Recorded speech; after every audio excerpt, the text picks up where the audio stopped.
ఒకరోజు అడవిలో ఏనుగుల గుంపు నీళ్లు తాగడానికి వెళ్తున్నాయి. దారిలో చీమలు సమావేశం ఏర్పాటు చేసుకున్నాయి.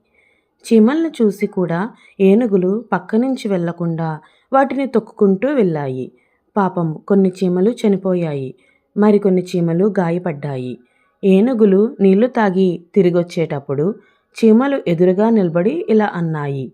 మీరు చాలా బలవంతులు. కళ్ళు బాగానే కనిపిస్తున్నాయి కదా. మాలాంటి చిన్న ప్రాణులపై మీ బలం చూపడం తగదు అని ప్రశ్నించాయి. దానికి ఏనుగులు, అది మా ఇష్టం, మాకే సలహాలు ఇచ్చేంత గొప్పవారా మీరు అని గర్వంగా చెప్పాయి. ఏనుగులకు ఎలాగైనా బుద్ధి చెప్పాలనుకున్న చీమలు వాటిపై దాడి చేసి ఏనుగు చెవుల్లోనూ కళ్ళల్లోనూ కుట్టాయి. కళ్ళు మూతలు పడిన ఏనుగులు కొన్ని కొండపై నుంచి కింద పడి మరణించాయి. మరికొన్ని ఏనుగులు చెట్లను ఢీకుని గాయపడ్డాయి. ఈ కథ ద్వారా మనకు తెలిసిన నీతి ఏమిటంటే, మనకు బలం ఉందని ఇతరులను తక్కువగా చూడకూడదు.